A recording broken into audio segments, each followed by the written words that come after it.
is William, hopefully your favorite videographer from Two Hats Publishing. I attended a gathering of protesters today, and I found some very vocal protesters with all their facts on solid ground. They have many great interviews, and there's no need for me to speak up for them. They have all the facts.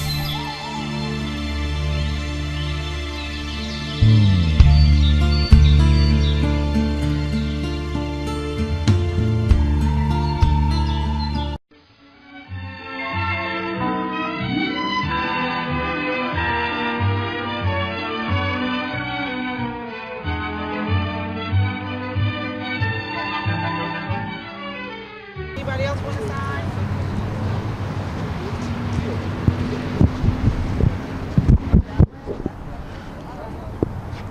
Okay.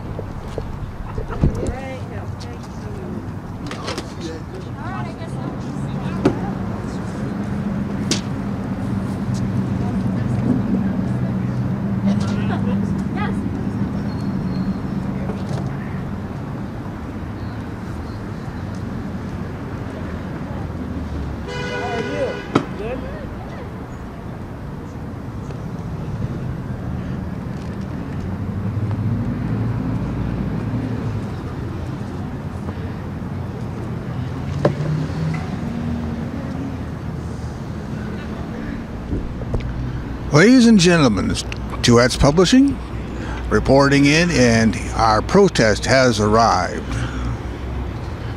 They put out their signs. Their members have picked up their signs and picking up their picketing position, and they now have one of the best traffic patterns they can have. Everybody trying to go home, and they got past these signs on the way to go home. Mothers Against Police Brutality. You should have seen Colette Flanagan's talk at the College of Complexes. I'll try and put a link in here with the description so you can see that. And let's just see what happens.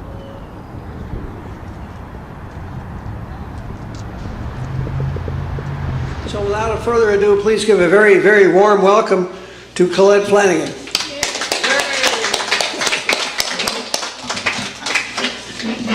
There you are. I can't even read it. That's okay. Thank you, Tom.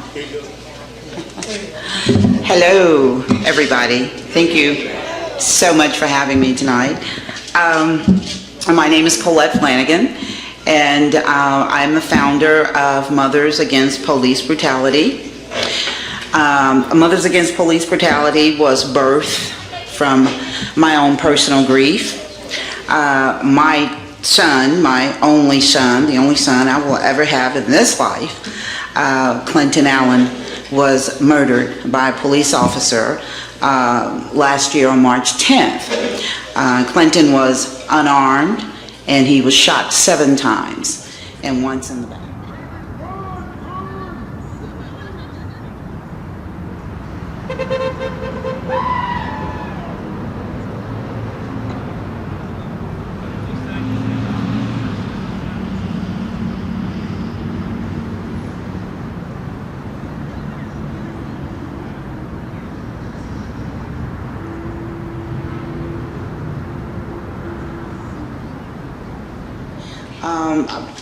Prior to this happening to our family, we had no idea of the type of police brutality that was happening in Dallas. Those sort of things that you hear on the news. You hear a police officer killed someone, and oh, how awful, or what was he doing? What was she doing? And it's how we've been conditioned.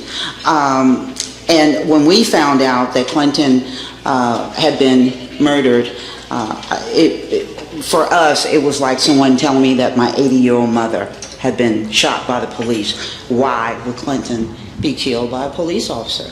You know, no kid is an angel, but he wasn't a devil, you know. He was a good kid.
got to go. Hey, hey.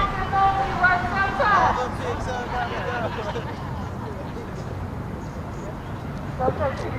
Don't judge me. So what happened? What went wrong? How could Clinton Allen have been murdered by by a policeman? So I made a pact with myself that I was going to grieve for this child for the rest of my life. But in this moment, I understood that I needed to fight for him. And so I made a deal with myself. I said, self, put your grief on the shelf, because it's going to always be there. But right now, you better fight. And when you need that grief, it'll be there. You can go back and take it off the shelf, and I do. And I look for my son every morning. And I don't know when I will ever stop looking for him. But in my grief, I managed to turn my grief into fuel, and I wanted to find out whether any other families that this was happening to, how could this have happened? How often does this happen? You know, I'm an ex-IBM executive, and I send my kids to private school, and I pay my taxes, and we live on a golf course. How in the world could this ever happen to our family? And so the thing that, for me, having a strategic mind, the first thing I wanted to know is I needed numbers. Nobody had numbers. Nobody had numbers. Everything was conjecture. You know, oh yeah, the Dallas Police Department, they kill people all the time, and I got so tired of hearing that. I wanted something that was concrete. So the first thing that we're trained to do is what? We call the police department. Right? You call the police and you say, listen, can you give me any information? No. They're not talking to you. They're not dealing with you. You are on your own. And so We're tired of the racist police in our communities, shooting up our communities, causing all the violence in our communities. We want economic justice, we want racial justice, we want gender justice, we want sexual justice here in Dallas. End the wars abroad, end the wars at home. Get the police out of our communities.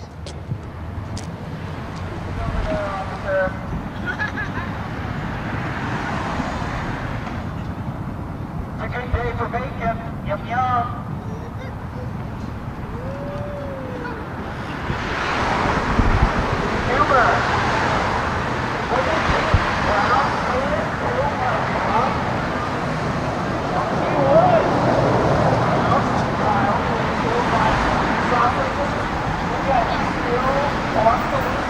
the marketing machine in the Dallas Police Department starts to turn. And so they start, while they're not talking to the family, we were horrified to learn that they were releasing things about Clinton that weren't true. It was like a bad movie. You know, he was high on PCP and he did this, and we were like, well, Clinton Allen, I mean, that's a kind of common name. Maybe they got him mixed up with someone else. And so we called the police department and said, why are you saying that he was high on drugs? Are you doing drug testing on the scene? You know, how can, I mean, where did that come from? I mean, why would you say that? Man, we don't know. We don't have any, we can't control the media.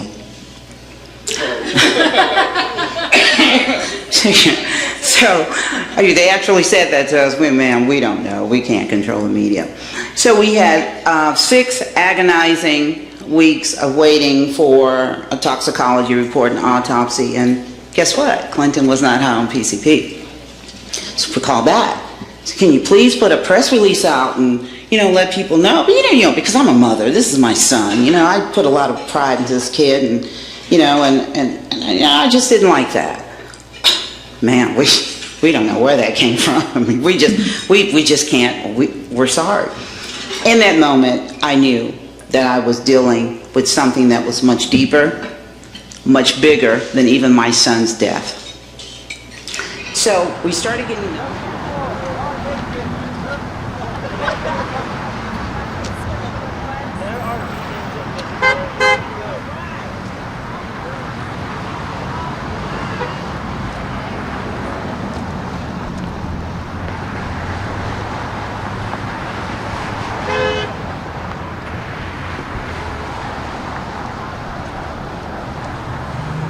through this process called open records that a lot of people don't even use. And as a citizen, you can require records because you pay policemen, civil servants. You pay for their salaries. So we got the open records, and we started working with a group that had actually started putting numbers together, DCOC, a very, very good group here in Dallas. They were very underground, very kind of quiet group, but they were doing some really, really good work. And they had started putting numbers together. And when I saw the numbers, I was like, this can't be right. How in the world could there have been over 60 unarmed men that have been killed by Dallas policemen in Dallas? And I thought I was pretty connected, and I haven't heard about this. I mean, what is happening that policemen are killing unarmed children? And then we got deeper, we started digging deeper, and then we found out that it was certain zip codes that they were killing in. So this stuff gets scarier. So we identified the zip codes, and sure enough, all of those 60 men, save maybe 3, were from like 6 zip codes. So we did demographics, and that was Clinton's mistake. He was in one of those zip codes that night. Office can indict a ham sandwich if he wanted to. We know that. An officer has not been indicted in Dallas for shooting an unarmed man in 41 years. The last time an officer was indicted was in 1973, and some of you may remember Santos Rodriguez, a little 12-year-old Hispanic boy that was handcuffed and his brains were blown out by Officer Darrell King. That was the absolute last time. So we found out through this walk that there were many other mothers on this path of despair. No answers. Mothers that have lost their children over a candy bar. We have a 15-year-old Bobby Walker that was killed by a policeman, 15 years old.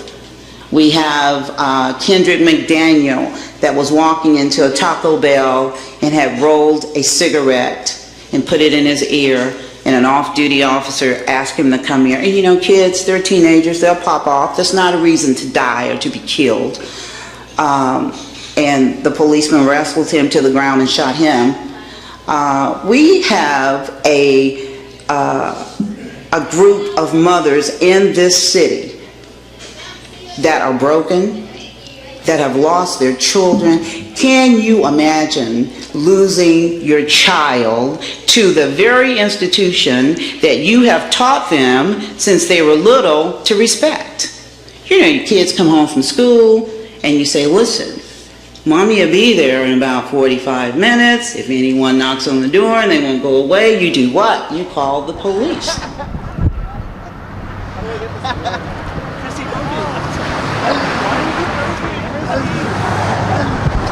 Ms. Flanagan, since you got your hands full, I'll hold the mic. Tell me why we're doing here. We're here today protesting against police brutality in Dallas, Texas. Okay. We have a district attorney who has been in office since 2006, and over 30 unarmed black and brown men have been murdered by a police officer. And this district attorney does not even have an investigative team, and he circumvents justice through the grand jury and delivers impunity to cops that kill. And so we want policies and procedures change in the DA's office, not only in the Dallas Police Department, but we want policies and procedures change to whereas when these cops show us who they are and they kill, they can't hide behind the DA's skirt like they've done for many, many years. I was talking to one of my colleagues, and maybe we ought to broadcast how well Dallas doesn't have any officers that killed. That's 30 years, was it? That's a record? That any city that does not have any cops that kill? And we ought to bring that, make it, hold them up as a shining efforts, and that light just may melt away. right, and it will melt. We haven't had a police indictment for shooting an unarmed man in 41 years in this city. 41. I got my math wrong then. Yeah, it's 41. Wow. And that's huge. Other cities are doing it. They're getting it right. And the fact of the matter is that everyone that puts on that uniform is not worthy of it. And so instead of hiding these thugs that kill behind a police uniform and giving them an extra layer of protection through the DA's office, when they show us who they are by killing our children, like shooting my son, Clinton Allen, 7 times, who does that? What animal does that? Who shoots another human being unarmed 7 times and once in the back? So when these sick people show us who they are, we have to have the courage to remove them from the police force. If I remember right, listening to you before, that all happened in 8 minutes? 8 minutes. 8 minutes. Clark Starler got on the scene at 12:26, and in 8 minutes, my son was dead. He immediately went to deadly force, which is against the policies. This cop has 9 excessive force complaints on his record. 1 is an attempted murder and falsifying a police record on his employment record. Can you tell me why this man is still a cop? Because I can't figure it out. Good point. I can't either. I can't figure it out. Well, I'll let you get back to business. All right. Thank you very much. Thank you for coming. All right. All right.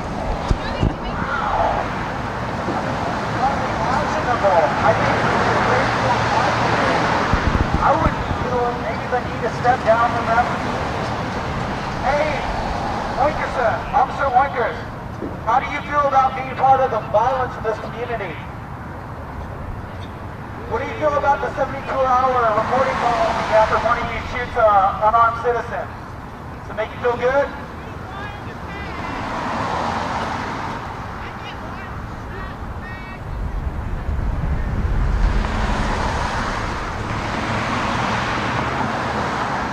Conversations, being a black mother, that I have to have with my son, that none of you probably ever will have to have with your son, is you are a black man, which means you cannot ride in the car with 3 of your friends.